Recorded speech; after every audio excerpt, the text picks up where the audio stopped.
Section 1. Why willpower fails in the real world. Most people believe behavior is primarily a matter of choice.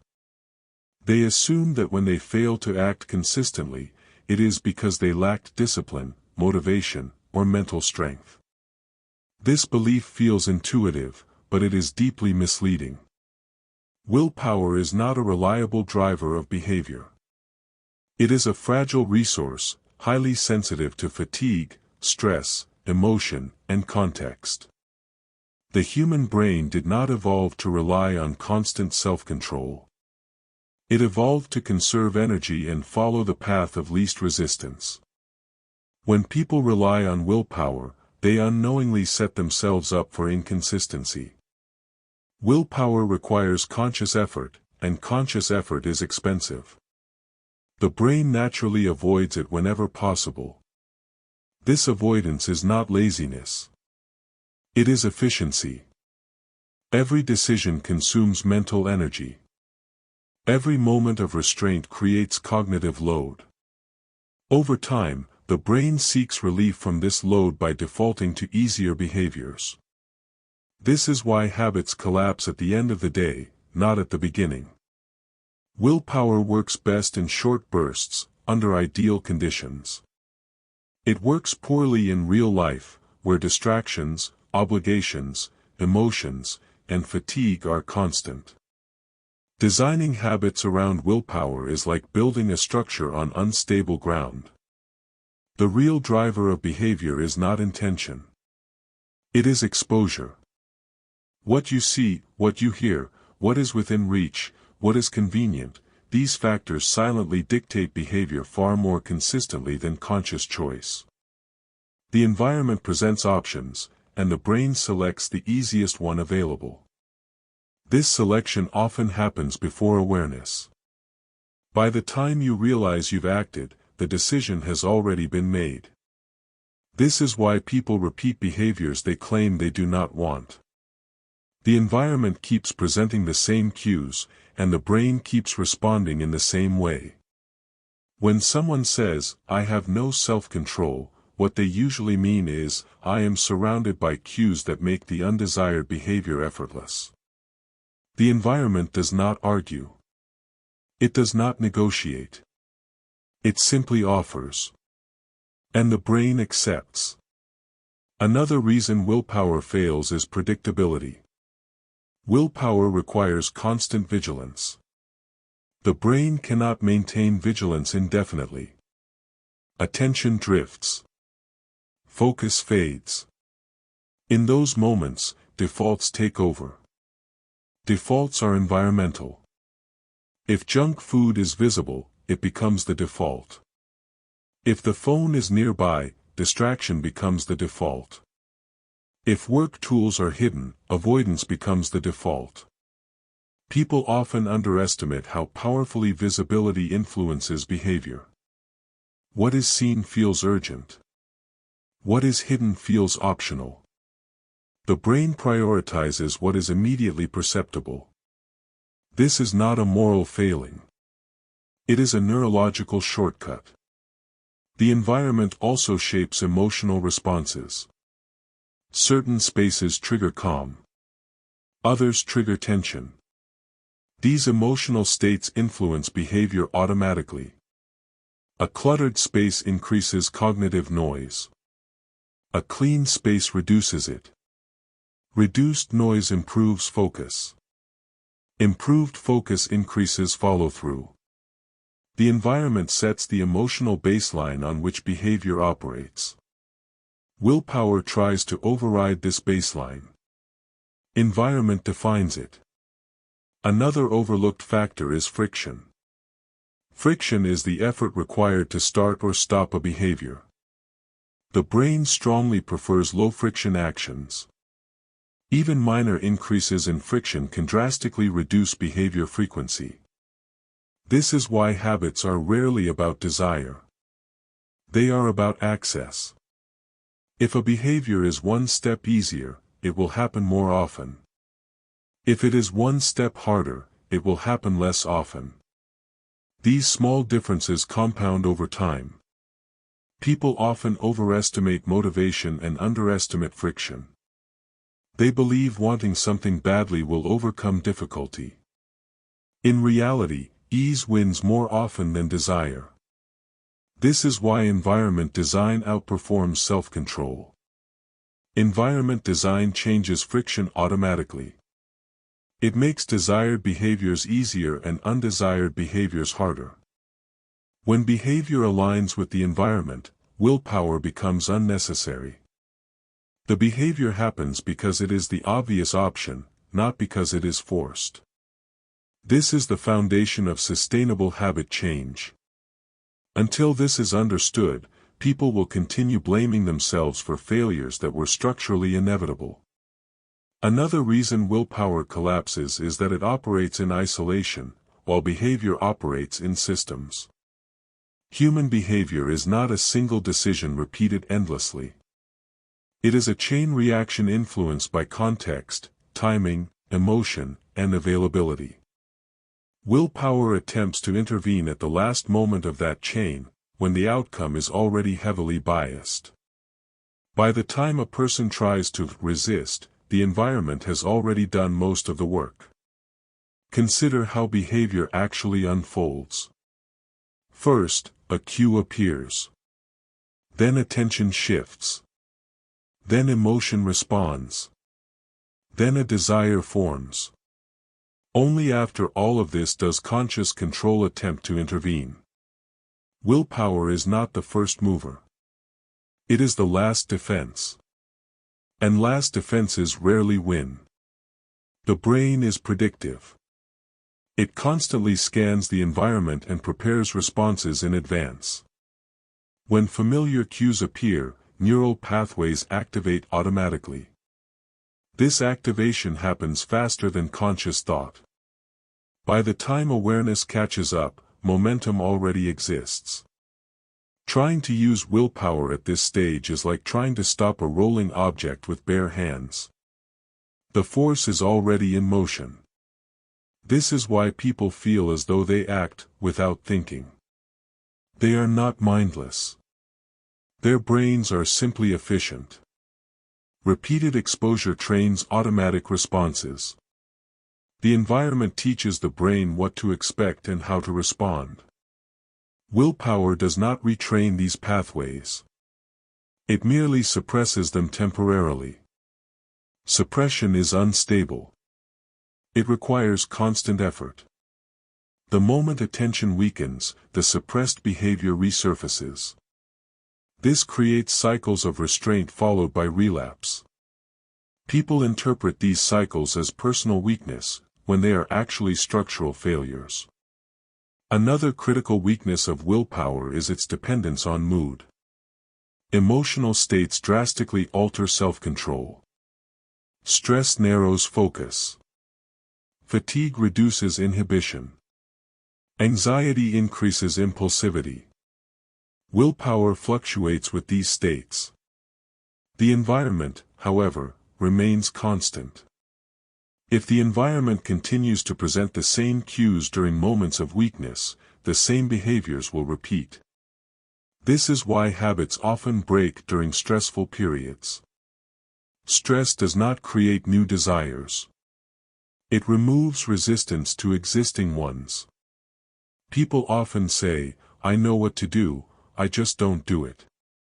This gap exists because knowledge and intention do not counteract environmental pressure.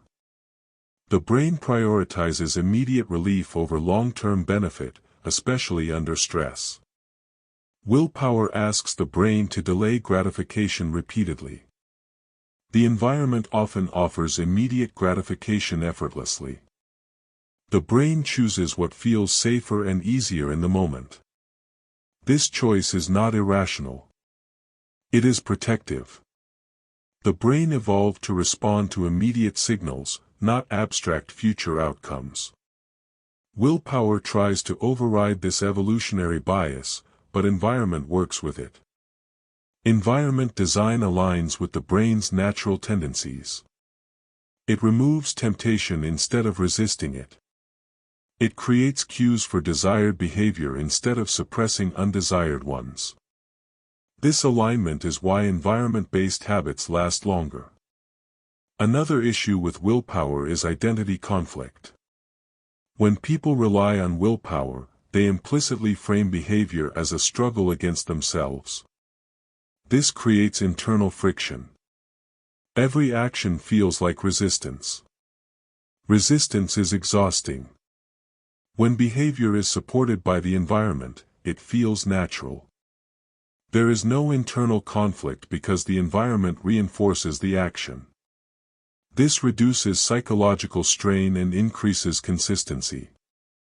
For example, someone trying to read more books will struggle if their environment is filled with digital distractions. They must constantly resist urges. But if books are visible and devices are distant, reading becomes the default. No resistance is required. The behavior changes without effort. Not because the person changed, but because the environment did. This distinction matters. People often try to change themselves before changing their surroundings. This reverses the natural order of behavior formation. Behavior follows exposure. Exposure is controlled by environment. Until the environment changes, behavior will repeatedly revert to old patterns. Willpower may create short-term compliance, but it cannot sustain long-term change in a hostile environment. This is why people succeed in new settings and fail in familiar ones. A new environment disrupts old cues. Old habits lose their triggers. Behavior temporarily improves, not because of increased discipline, but because the environment changed. When people return to old environments, old habits return with them. This pattern explains why vacations feel transformative and daily life feels stagnant. The environment dictates behavior more powerfully than intention. Understanding this removes self-blame. It reframes failure as a design problem, not a character flaw. The solution is not stronger willpower. The solution is a better environment. The final reason willpower consistently fails is that it attempts to operate against momentum rather than shaping it. Human behavior follows paths that have already been reinforced. Every repeated action strengthens a neural pathway. Over time, these pathways become defaults, requiring less and less conscious input. Willpower does not erase these pathways. It temporarily blocks access to them. The brain, however, prefers what is familiar. Familiarity feels safe. Even harmful habits feel comforting because they are predictable. When people rely on willpower, they are essentially trying to outthink patterns that have already been automated. This creates a constant sense of struggle. Every action feels like effort because it is. Effort is unsustainable. Sustainable behavior requires that the desired action becomes the path of least resistance. This is only possible when the environment consistently nudges behavior in one direction. When the environment reinforces the same action repeatedly, the brain begins to automate it. Automation is the true goal of habit formation. Not discipline. Not motivation. Automation.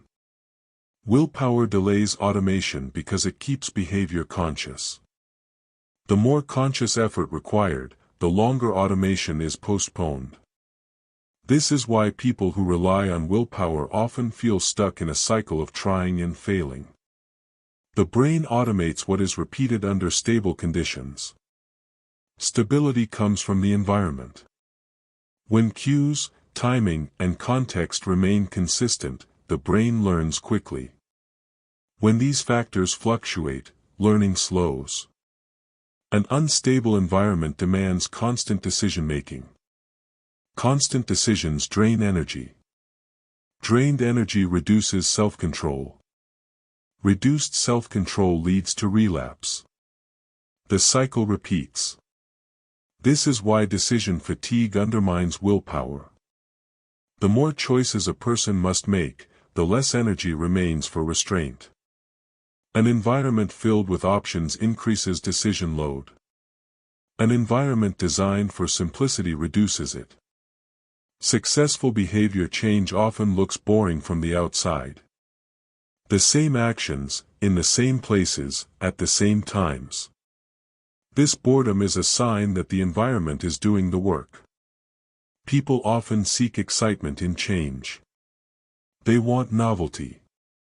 But novelty destabilizes habit formation. The brain struggles to automate behavior in constantly changing conditions. The environment should be predictable. Predictability creates trust. Trust reduces cognitive effort. Reduced effort increases consistency. This is why routines feel powerful. They remove choice. They eliminate friction. They allow behavior to unfold without deliberation. Willpower thrives on novelty and urgency.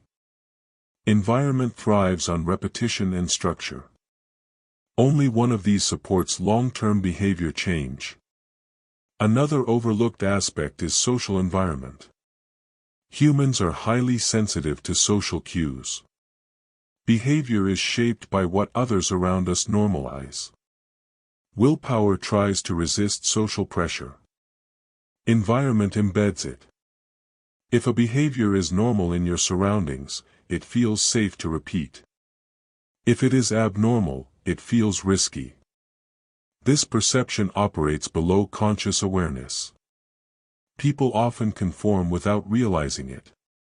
Changing social exposure often changes behavior faster than any internal resolve. This is not weakness. It is social alignment. Physical environment, digital environment, and social environment all interact. Together, they form a behavioral ecosystem. Willpower operates within this ecosystem, not above it. When the ecosystem supports the desired behavior, willpower becomes unnecessary. When the ecosystem opposes it, willpower becomes exhausted. This is why people succeed effortlessly in some areas of life and struggle endlessly in others. The difference is not character. It is context. Once this is understood, behavior change becomes less about self-improvement and more about system design. The question shifts from, how do I force myself, to, how do I arrange my surroundings so this happens naturally? This shift changes everything. It removes guilt. It reduces friction. It restores consistency. The environment becomes a silent ally instead of an invisible enemy. And this realization sets the foundation for the next stage of habit change, learning how to deliberately shape the environment so that good behavior becomes inevitable. Section 2: How environment quietly trains your brain. The human brain is not a neutral observer of the world. It is a pattern detection machine that constantly learns from repeated exposure. Every environment silently teaches the brain what to expect, what to ignore, and what to pursue. This teaching happens whether you are aware of it or not. Environment is not just a background. It is an instructor. Every object you see repeatedly becomes a cue. Every sound that accompanies an action becomes an association. Every space you occupy trains your brain on how to behave within it. Over time, these cues form automatic responses that require no conscious effort. This is why behavior often feels involuntary. The brain has already learned the script. When a person enters a familiar environment, the brain activates stored patterns associated with that setting. A kitchen triggers eating. A bed triggers rest. A phone triggers scrolling. These responses are not chosen. They are recalled. Recall is faster than decision-making. The brain prefers recall because it conserves energy. Making decisions repeatedly is metabolically expensive. Recognizing patterns and executing learned responses is far cheaper. This efficiency is why habits form so quickly in stable environments. Once a behavior is repeatedly paired with a context, the context alone becomes enough to initiate the behavior. Desire is no longer required. Motivation becomes irrelevant. This is why people often feel urges without wanting them. The environment has already activated the behavior loop. The most powerful aspect of environment-based learning is its subtlety. Unlike explicit instruction, environmental training does not announce itself. There is no internal dialogue saying, "You are being conditioned." The brain simply adapts. This adaptation feels natural, which makes it invisible.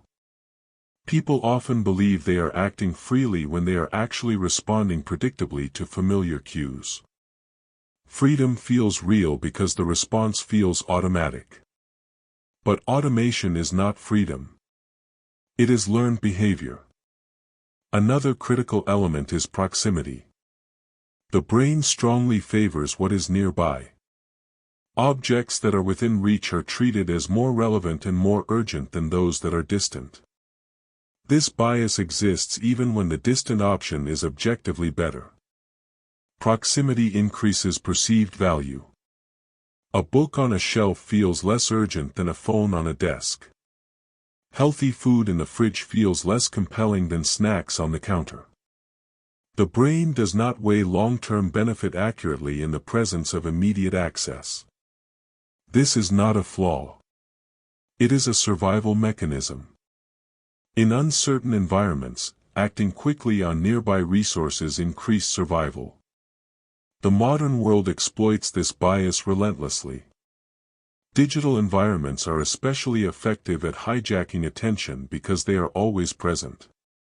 Notifications, icons, and alerts act as persistent cues. Each cue trains the brain to expect stimulation, reward, or relief.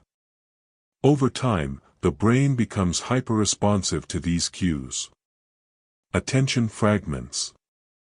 Focus weakens. Deep work becomes uncomfortable, not because it is difficult, but because the environment has trained the brain to prefer interruption. The environment does not force distraction. It invites it. And the brain accepts. Another overlooked factor is visual noise. Cluttered environments overload the brain with stimuli. This overload increases cognitive fatigue. Fatigued brains default to easy behaviors. Ease becomes the deciding factor. When the environment is chaotic, the brain seeks relief through familiar habits. These habits are often not optimal, but they are comforting. Comfort is prioritized over progress when mental energy is low. This is why people procrastinate more in cluttered spaces. The environment itself drains focus before work even begins. Conversely, environments with fewer cues reduce decision load. Fewer options mean fewer distractions. Fewer distractions mean more mental energy available for sustained effort. This is why minimal environments feel calming. They reduce noise, not just visually, but cognitively. The brain learns from repetition, not intention. Spending time in an environment repeatedly reinforces the same behaviors, even if those behaviors contradict conscious goals. This explains why people can sincerely want to change and still remain stuck. The environment keeps teaching the old lesson. Behavior does not change until the lesson changes. The environment also shapes emotional associations. Certain places become linked with stress, others with relaxation. These emotional states influence behavior automatically. If a workspace is associated with anxiety, avoidance becomes likely. If it is associated with clarity, engagement increases. The environment sets the emotional tone before work even begins. People often try to fix emotional resistance through motivation. This fails because the resistance is environmental, not psychological. Changing the environment changes the emotion. Changing the emotion changes the behavior. This is why small environmental adjustments can produce disproportionate effects. Removing one cue can break an entire habit loop. Adding one cue can initiate a new one. The environment trains the brain through exposure, repetition, and association. This training happens continuously, regardless of intention. Once this is understood, behavior change becomes less about forcing new actions and more about redesigning the learning environment. The brain will always learn from what it is exposed to. The only question is what lesson the environment is teaching. Another way the environment trains the brain is through timing. The brain learns not only what happens, but when it happens. Repetition at consistent times strengthens anticipation. Anticipation drives behavior before conscious awareness engages. When an action occurs repeatedly at a certain time or place, the brain begins preparing for it in advance. Hormonal responses, attention shifts, and emotional states align automatically. By the time the moment arrives, the behavior feels inevitable. This is why habits often feel strongest at specific times of day. The environment has trained the brain to expect them. The expectation itself becomes a cue. People often mistake this for craving. In reality, it is prediction. The brain predicts what usually happens next and prepares accordingly. Prediction feels like desire, but it is actually conditioning. Breaking this conditioning requires interrupting the prediction cycle. Willpower tries to interrupt at the moment of action. Environment redesign interrupts it before preparation begins. The environment also trains the brain through contrast. What stands out captures attention. What blends in fades away. High contrast cues dominate behavior. Bright colors, movement, notifications, and novelty pull attention effortlessly. Static, subtle, or distant cues are ignored. This is why digital platforms use contrast aggressively. They are not trying to inform. They are trying to train. Over time, the brain becomes conditioned to seek high-contrast stimulation. Low-contrast tasks like reading, thinking, or planning begin to feel dull. The problem is not that these tasks are boring. The problem is that the environment has trained the brain to expect constant intensity. This training changes baseline attention. The brain adapts to higher stimulation thresholds. What once felt engaging now feels insufficient. Focus becomes fragile because the environment has recalibrated what normal feels like. When people say they cannot focus anymore, they are often describing a trained nervous system, not a personal deficiency. The environment also trains behavior through reward timing. Immediate rewards reinforce behavior more strongly than delayed ones. The brain prioritizes certainty over magnitude. Small, immediate rewards feel more compelling than larger, delayed ones. This bias explains why unhealthy habits are easy to repeat while beneficial ones feel difficult. The environment delivers immediate rewards effortlessly. Notifications deliver novelty.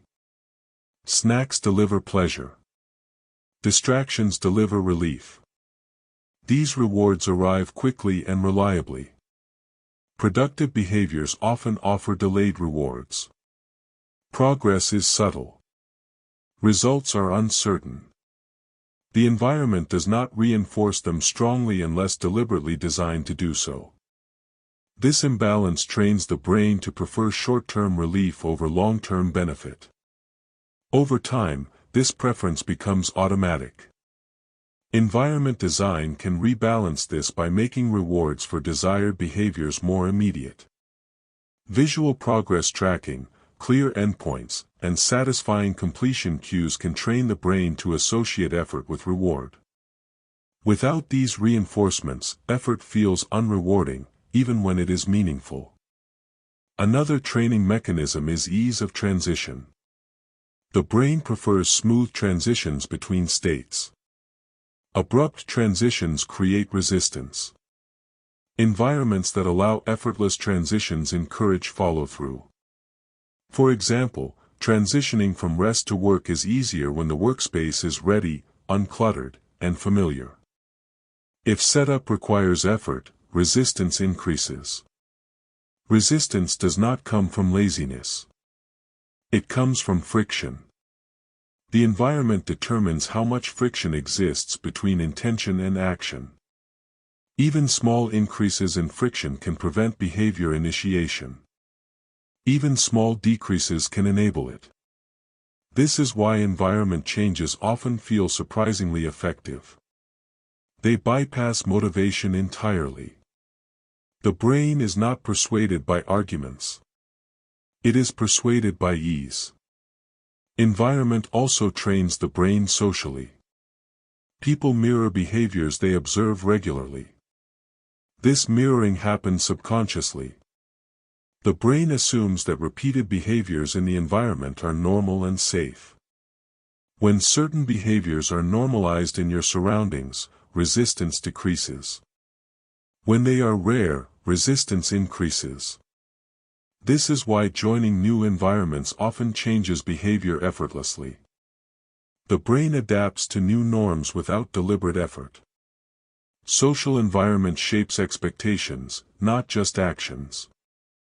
Expectations influence self-image. Self-image influences behavior. This chain operates quietly, without conscious input. Physical environment, digital environment, temporal environment, and social environment all work together. They create a continuous stream of signals that shape behavior long before conscious choice appears. Understanding this reveals why environment change is not optional for habit change. It is foundational. Until the environment teaches a new lesson, the brain will continue following the old one. The final way the environment trains the brain is through repetition without reflection. Most environmental learning happens passively. The brain does not need awareness to learn. It simply needs exposure. Every time you act in the same space, under the same conditions, the brain records the pattern. Over time, this pattern becomes the default response. Once a response becomes default, conscious thought is bypassed. This is why people often struggle to explain why they behave a certain way. The behavior was learned implicitly, not chosen deliberately. The brain does not store an explanation. It stores a shortcut. Shortcuts feel efficient, but they are blind to goals. The environment also teaches the brain what not to notice. Familiar stimuli fade into the background. This fading is a survival mechanism. The brain filters out predictable information to preserve attention for novelty. Unfortunately, this means harmful cues can become invisible. A phone on the desk no longer registers as a distraction. A cluttered room no longer registers as chaos. The brain treats them as normal. Normal does not mean harmless. It means expected. Because these cues fade from awareness, people underestimate their influence. They believe they are unaffected because they no longer consciously notice the trigger. In reality, the trigger has become stronger precisely because it operates unnoticed. This invisibility is one of the environment's most powerful tools.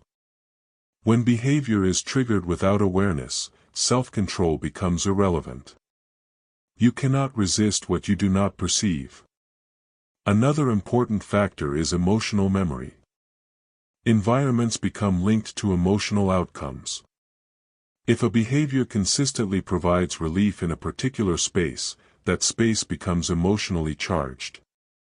For example, scrolling may provide relief from stress.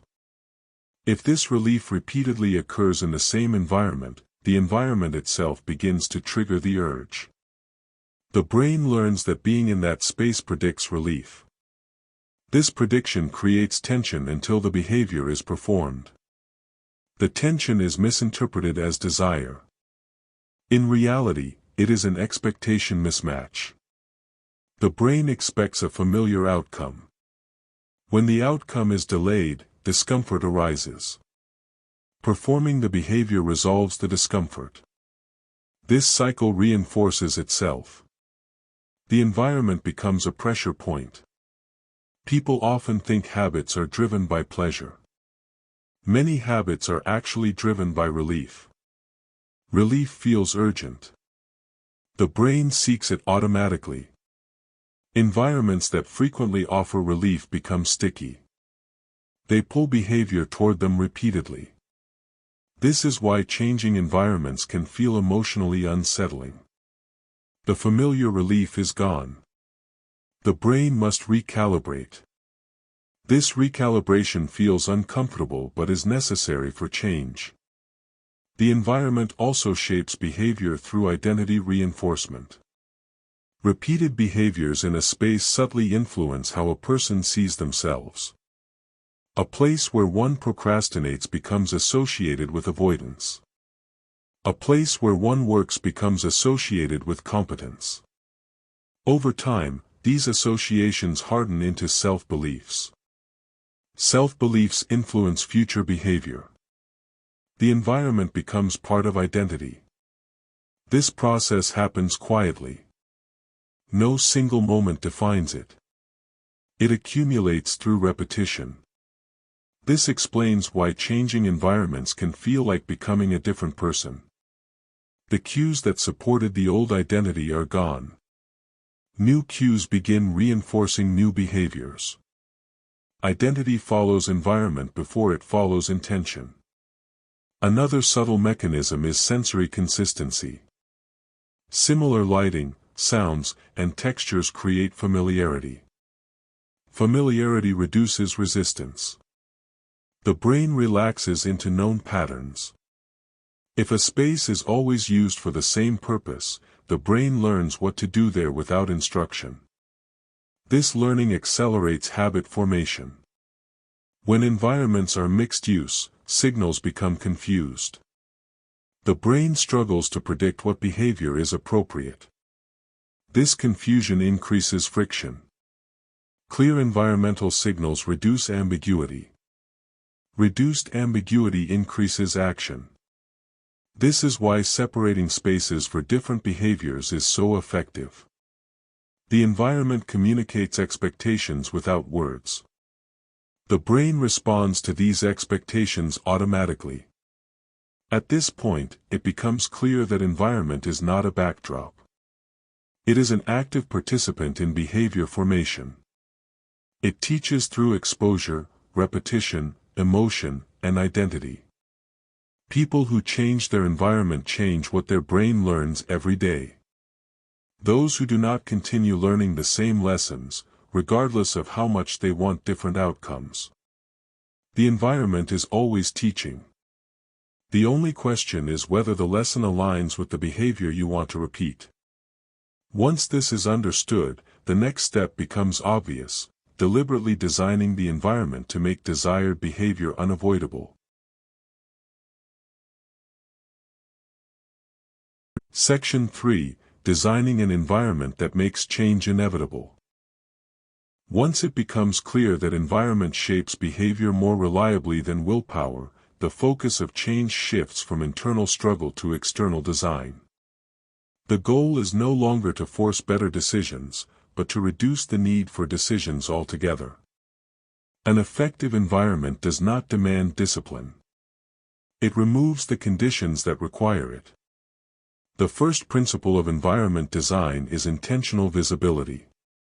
What you see repeatedly becomes important to your brain. Visibility signals priority. The brain assumes that frequently visible objects matter, even if they are not consciously evaluated.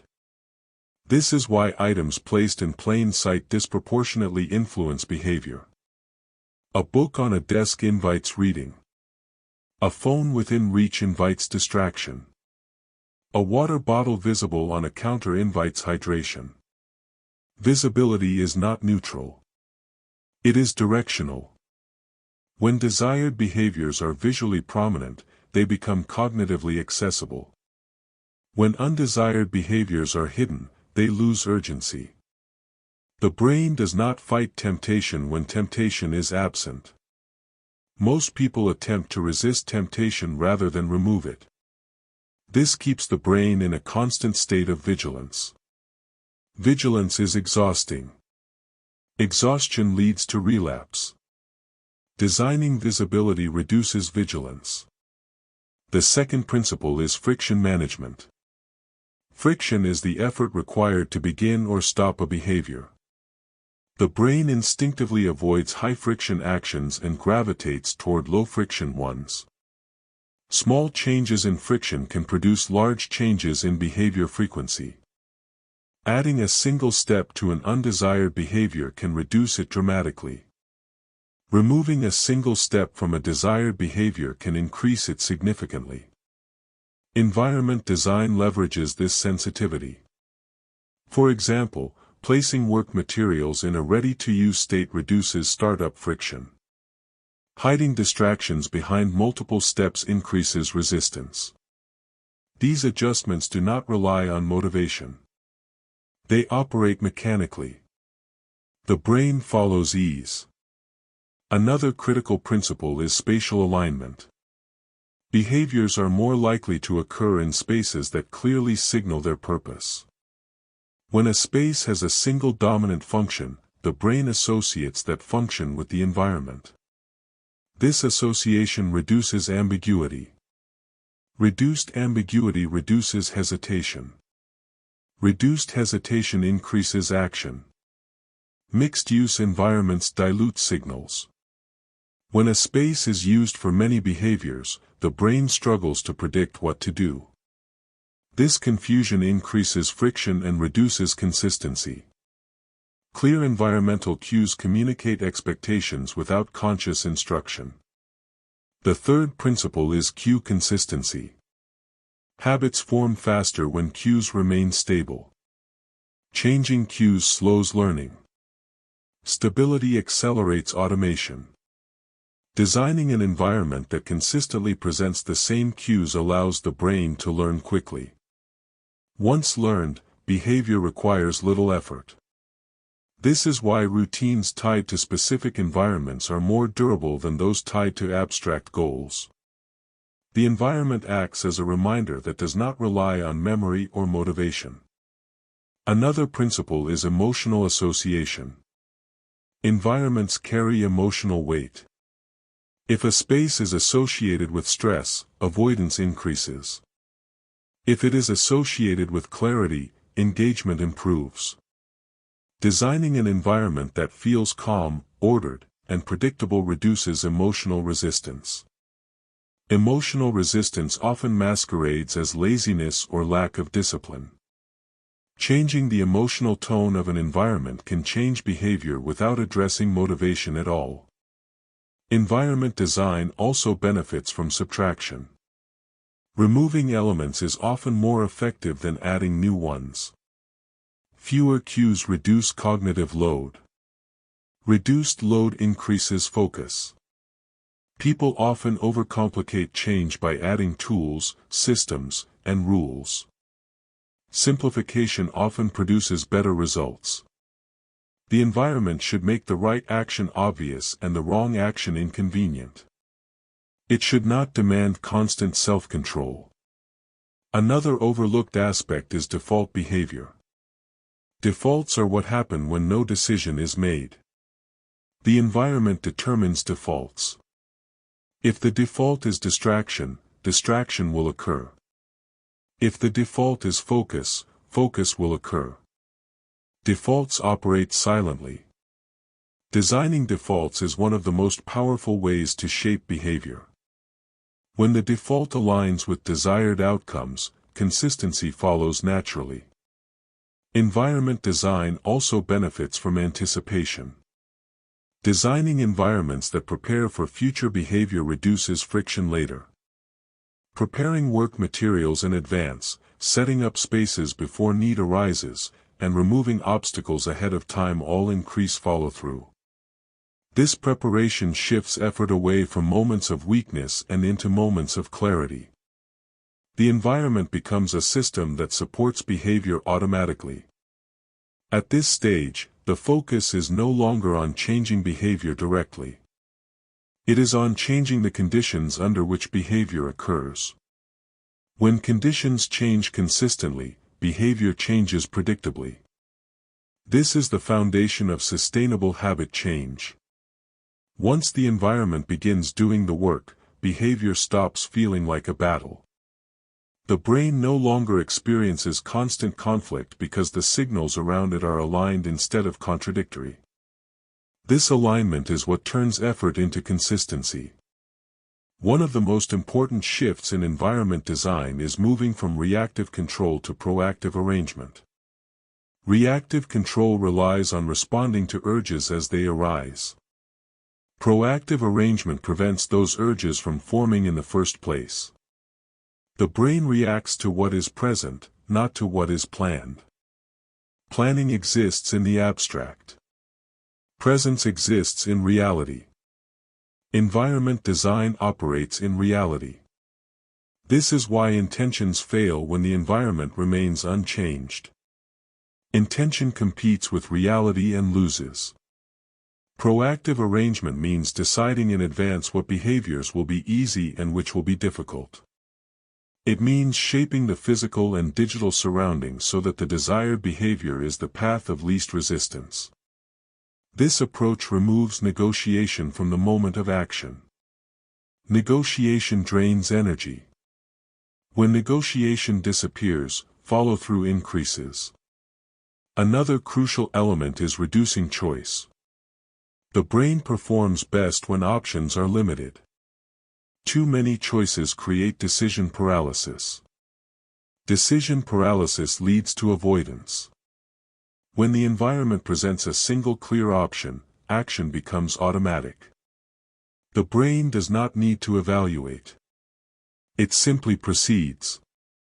This is why uniforms, routines, and standardized setups work so well. They reduce choice without reducing autonomy. The brain experiences relief, not restriction. Environment design also involves controlling exposure. Exposure determines familiarity. Familiarity determines comfort. Comfort determines repetition. Repeated exposure to productive cues increases comfort with productive behavior. Repeated exposure to distractions increases comfort with avoidance. The brain does not judge exposure. It adapts to it. This is why environment change often feels uncomfortable initially. The brain is losing familiar cues. Discomfort is not a sign of failure. It is a sign of recalibration. During this recalibration, it is important to maintain stability. Constant changes prevent the brain from learning. Stability allows new associations to form. People often change environments too frequently in search of motivation. This disrupts learning. Consistency is more valuable than novelty. Another overlooked principle is environmental sequencing. Behaviors often occur in sequences rather than isolation. The environment can be arranged to support these sequences. For example, placing tools in the order they are used reduces friction between steps. This smooth progression increases the likelihood that the behavior will be completed. Interruptions break sequences. Environments filled with interruptions increase drop-off. Reducing interruptions increases completion rates. The environment can also signal boundaries. Boundaries reduce cognitive conflict. Clear boundaries communicate when a behavior starts and stops. When boundaries are unclear, behaviors bleed into each other. This creates inefficiency and fatigue. Clear boundaries protect energy. Designing boundaries may involve separating spaces, limiting device access, or defining clear start and end points. These boundaries reduce mental clutter. Another important factor is effort distribution. Environment design shifts effort away from moments of weakness to moments of strength. Preparing the environment when energy is high reduces the need for effort when energy is low. This strategy acknowledges human limitations instead of fighting them. People often fail because they expect their weakest moments to perform like their strongest. Environment design compensates for this gap. The environment also influences identity reinforcement. When the environment reflects the desired identity, behavior aligns more easily.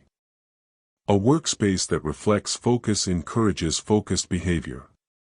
A space that reflects health encourages healthy behavior. Identity cues embedded in the environment reinforce self-image subtly. These cues do not need to be motivational. They need to be consistent. Over time, the environment becomes a mirror of identity. Behavior follows that reflection. Another powerful aspect is removing negative cues rather than suppressing responses. Removing cues breaks the habit loop entirely. There is no urge to resist if there is nothing to trigger it. This is why people often succeed when they change environments completely. The old cues are gone. The brain cannot activate old patterns. However, complete changes are not always practical. Partial changes can still be effective if they target the most influential cues. The goal is not perfection. It is alignment. When alignment exists between environment and desired behavior, consistency becomes natural. Environment design does not require extreme discipline. It requires thoughtful arrangement. Thoughtful arrangement compounds over time. The final layer of environment design is acceptance of reality over ideals. Most people design environments based on who they want to be in their best moments. Effective environments are designed around who people actually are in their weakest moments. This difference determines whether change lasts. An environment that only works when motivation is high will fail under pressure. An environment that works when energy is low, attention is scattered, and emotions are unstable will succeed consistently. This is why the best environments feel almost boring. They do not demand inspiration. They function regardless of mood. Designing for weakness is not pessimism. It is strategic realism. The environment should assume distraction, fatigue, and emotional fluctuation. It should compensate for these conditions rather than ignore them. This compensation often involves automation. Automation removes the need for repeated decisions. When actions are automated through environment design, behavior becomes reliable. For example, placing items in fixed locations eliminates search. Presetting workspaces eliminates setup. Scheduling blocks eliminates negotiation. Each automation removes friction. Friction removal is cumulative. Over time, these small reductions create a system that runs smoothly with minimal conscious effort. Another important principle is maintenance. Environments drift toward disorder unless maintained. Disorder increases cognitive load. Increased load reduces behavioral consistency. Maintenance should be simple and repeatable. Complex systems collapse under their own weight. Simplicity survives. An environment that is easy to reset recovers quickly from disruption. This resilience is crucial. Perfection is unnecessary. Recovery speed matters more. People often abandon habits after disruption because their environment does not support re-entry. Designing easy re-entry points prevents this collapse. The environment should make it obvious how to resume behavior after interruption. Another layer is feedback. Feedback allows the brain to adjust behavior. Environments that provide clear feedback reinforce learning. Lack of feedback slows progress. Feedback does not need to be dramatic. Visual cues, progress indicators, and completion signals are sufficient. They give the brain a sense of closure. Closure reduces anxiety. Reduced anxiety increases willingness to repeat the behavior. The environment can also reduce temptation through distance. Distance weakens impulses. Even small increases in distance reduce behavior frequency. Placing distractions further away introduces friction without requiring willpower. This friction works silently. The brain rarely expends extra effort unless strongly motivated. Distance exploits this tendency. Another powerful concept is environment stacking. One environment change often enables others. Removing one distraction creates space for focus. Increased focus reinforces motivation. Reinforced motivation encourages further environment refinement. This creates a positive feedback loop. People often underestimate how quickly environment changes compound. Small adjustments accumulate into significant behavioral shifts. This compounding is why environment design outperforms sporadic motivation. At this stage, it becomes clear that environment is not a supporting factor. It is the primary driver of consistent behavior. Motivation initiates change. Environment sustains it. Once the environment is aligned, habits no longer feel forced. They feel natural. The question is no longer, why can't I stick to this? The question becomes, why would I stop? This shift signals that the environment is doing its job. When behavior aligns with surroundings, resistance fades. Identity stabilizes. Consistency emerges without struggle. This is the quiet power of environment design. It does not demand attention. It does not seek credit. It simply works. And once it works, change stops being something you attempt and starts being something you live.